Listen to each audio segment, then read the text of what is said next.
Baik, Bismillah. Assalamualaikum warahmatullahi wabarakatuh. Alhamdulillahirabbil alamin wa bihi nasta'in ala umuri dunya waddin. Wassalatu wassalamu ala asrofil anbiya'i wa mursalin wa ala alihi wa sahbihi ajmain amma ba'du. Qala Allah Ta'ala fi Qur'anil Karim, a'udzu billahi minasyaitonir rajim. Bismillahirrahmanirrahim. Rabbi shrah li sadri wa yassir li amri wahlul 'uqdatam min lisani yafqahu qawli amma ba'du. Alhamdulillah pada kesempatan hari ini kelompok kita bakal presentasiin tentang pemrosesan informasi dari kelompok 7. Baik, selanjutnya di sini ada nama-nama kelompok dari anggota kelompok 7 ini. Yang pertama ada Bunga Anggun Citami dengan NPM akhir 078, yang kedua ada Muhammad Faik dengan NPM akhir 088. Yang ketiga ada saya sendiri, Silan Azizah, dengan NPM akhir 099. Yang keempat ada Silmi Yusini dengan NPM akhir 098. Dan yang terakhir ada Fauzan Jagi dengan NPM akhir 082.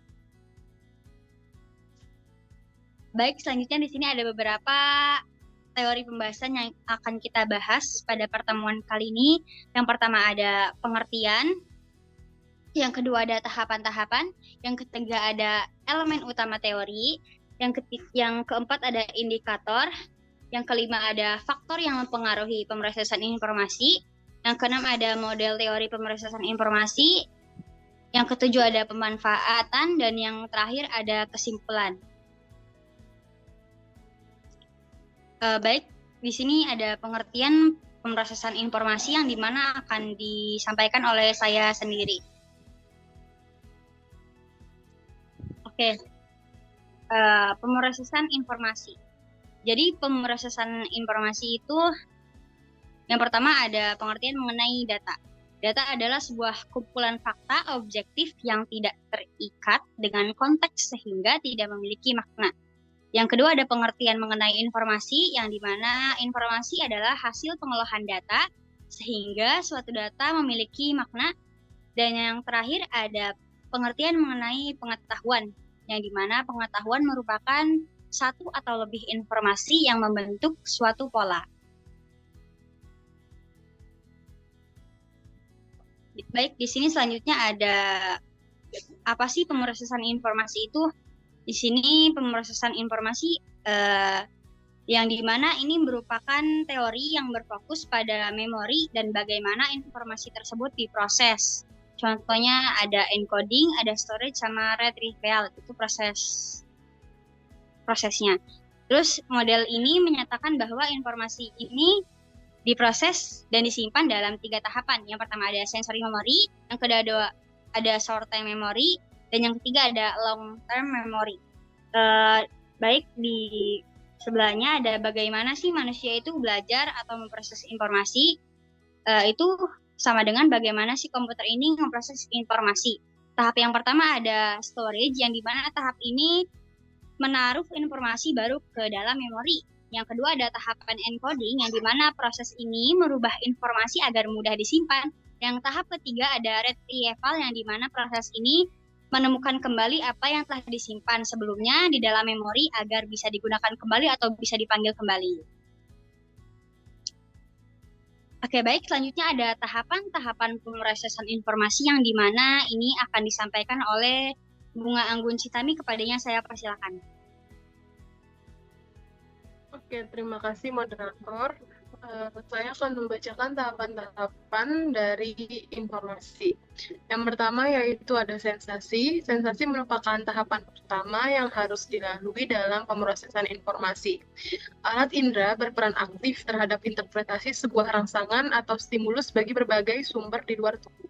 Lalu diubah menjadi impuls-impuls saraf beserta bahasa yang mudah dipahami oleh otak kita. Contohnya, ketika anak dipanggil oleh ibunya, panggilan tersebut merupakan stimulus berupa suara yang ditangkap oleh indera pendengaran. Proses mendengar ini yang disebut dengan sensasi, karena kita dapat merasakannya. Yang kemudian diproses di tahap berpikir guna menghasilkan sebuah respon. Yang kedua ada persepsi. Setelah organ indera menerima sebuah rangsangan atau stimulus dari berbagai sumber dari luar tubuh atau sensasi, otak akan menginterpretasikan dan memberikan makna terhadap stimulus tadi menjadi sebuah informasi, proses persepsi akan memberikan pengetahuan baru bagi manusia. Next. Yang ketiga ada atensi. Atensi merupakan suatu pemusatan pikiran yang terjadi dengan bentuk yang jernih atas beberapa objek simultan atau sekelompok pikiran. Atensi ini mengarah pada suatu proses kognitif yang menyeleksi informasi penting dari lingkungan sekitar melalui panca indera, sehingga otak akan dipenuhi dengan informasi dengan jumlah yang terbatas. Tidak hanya itu, atensi juga merupakan upaya pemusatan mental terhadap peristiwa-peristiwa sensorik atau peristiwa-peristiwa mental. Next. Yang keempat ada memori. Memori merupakan tahapan proses penyimpanan berbagai informasi ke sistem pikiran manusia. Prosesnya berlangsung secara cepat atau hanya beberapa detik hingga sampai sepanjang hidup manusia. Ada 4 jenis ingatan manusia, yaitu ingatan sensori, ingatan jangka pendek, ingatan jangka panjang, dan ingatan jangka panjang yang begitu lekat.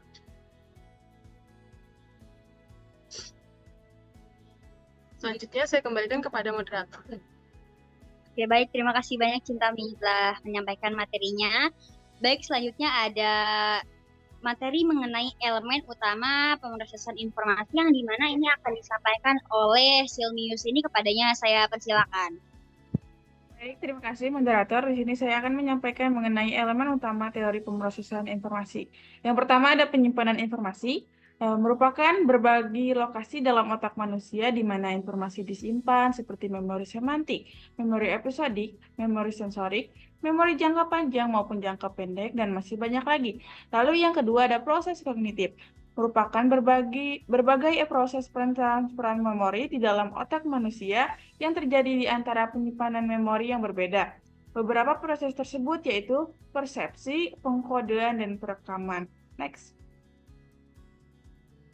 Lalu yang ketiga ada kognisi eksekutif, merupakan suatu bentuk kesadaran individu mengenai cara informasi diproses dalam dirinya. Hal ini juga berkaitan dengan diketahuinya kekuatan serta kelemahan mereka sendiri. Elemen ini mirip dengan metakognisi. Next. Baik, sekian dari saya kembalikan ke moderator. Baik, terima kasih banyak kepada Silmi yang telah menyampaikan materinya. Baik, di sini selanjutnya ada materi mengenai indikator teori pemrosesan informasi yang dimana materi ini akan disampaikan oleh Jagi. Kepadanya saya persilakan. Terima kasih moderator. Selanjutnya di sini saya akan menjelaskan indikator teori pemrosesan informasi. Yang pertama di sini ada menerima informasi. Seseorang menerima sebuah informasi misalnya dengan membaca suatu topik dengan beberapa cara. Pertama dengan suara lantang, lalu dengan suara pelan, kemudian membaca dalam hati. Selanjutnya orang tersebut dapat menjelaskan topik tersebut baik secara lisan maupun tulisan. Lalu ada mengolah informasi. Seorang merespon suatu hal atau pengetahuan atau topik secara lisan maupun tulisan. Kemudian orang tersebut dapat memberikan tanggapan atas topik tersebut. Next. Lalu ada penyimpanan informasi. Langkah ketiga dalam penyimpanan informasi, seseorang dapat mengulang kembali topik yang didapat atau dipelajari sebelumnya. Dalam hal ini, termasuk juga poin-poin penting dari topik tersebut. Sehingga informasi dari topik tersebut dapat tersimpan dalam ingatan orang tersebut. Lalu ada memanggil kembali informasi. Langkah terakhir yang dapat dijadikan indikator pemrosesan informasi yaitu memanggil kembali informasi.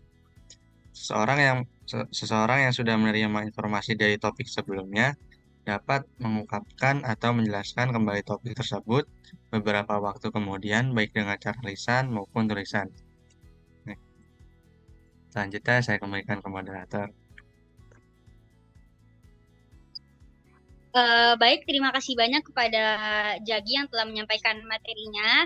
Baik, selanjutnya di sini ada materi mengenai faktor yang mempengaruhi pemrosesan informasi yang akan disampaikan oleh Faik. Kepadanya saya persilakan.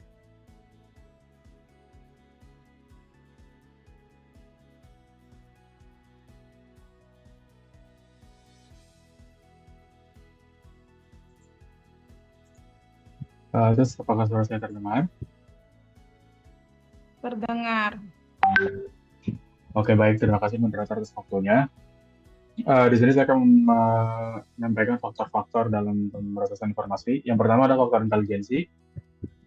Faktor intelijensi memiliki peran penting dalam proses penyerapan informasi. Jika seseorang memiliki tingkat intelijensi yang baik, sehingga mampu berpikir rasiologi, maka tingkat pemahaman akan sebuah informasi akan lebih tinggi. Dalam hal ini, pemrosesan informasi akan berjalan dengan baik. Selanjutnya adalah faktor minat. Kecenderungan yang kuat dari seseorang untuk merasa tertarik pada suatu hal atau suatu bidang. Kalau seseorang memiliki minat akan suatu hal, maka proses penerimaan akan informasi dari hal tersebut akan menjadi lebih mudah diterima, sehingga proses informasi yang terjadi cenderung cepat. Selanjutnya, ada faktor eksternal.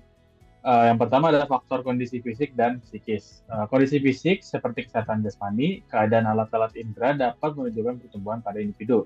Sedangkan kondisi psikis menunjukkan stabilitas atau labilitas mental seorang individu. Maka kondisi fisik dan psikis ini mempengaruhi besar dalam pemrosesan informasi.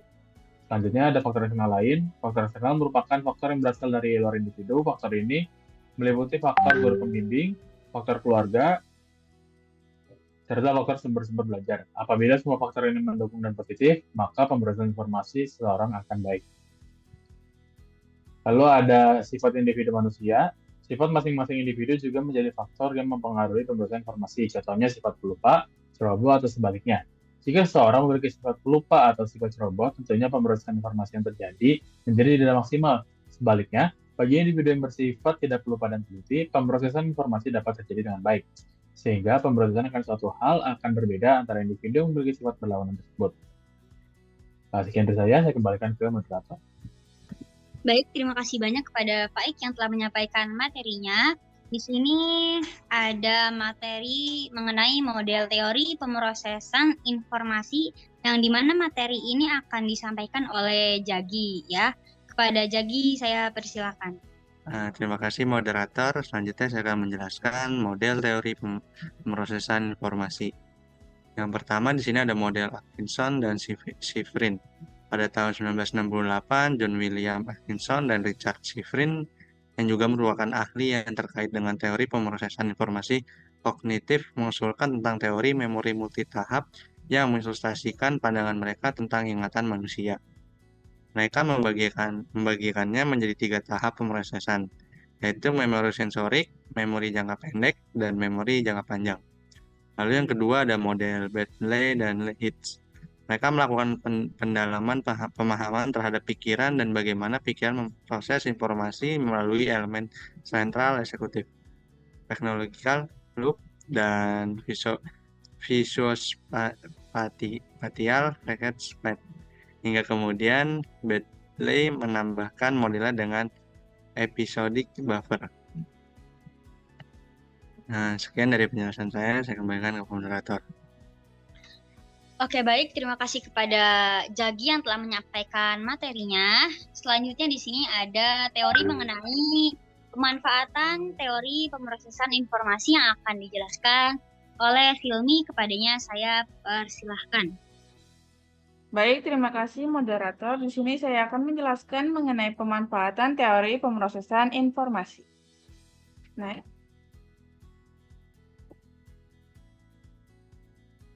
yang pertama mengenai manfaatnya yaitu pendidikan. Teori pemrosesan informasi dapat digunakan untuk merancang strategi pengajaran yang efektif.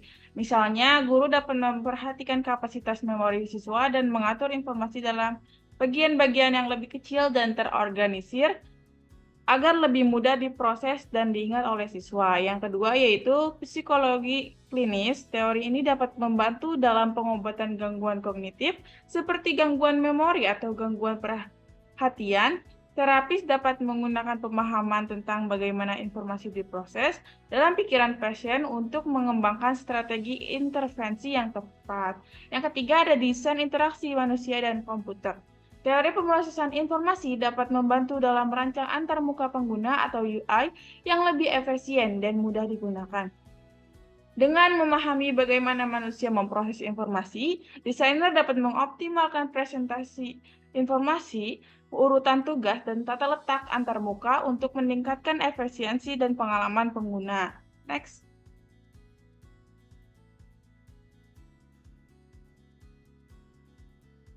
Nah, yang terakhir yaitu manajemen informasi. Dalam konteks manajemen informasi, teori ini dapat membantu dalam merancang sistem pengorganisasian dan penyimpanan data yang lebih efektif.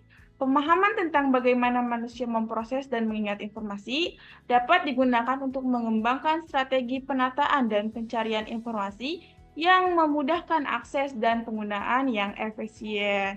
Sekian dari saya kembalikan ke moderator. Oke, baik. Terima kasih banyak kepada Silmi yang telah menyampaikan materinya.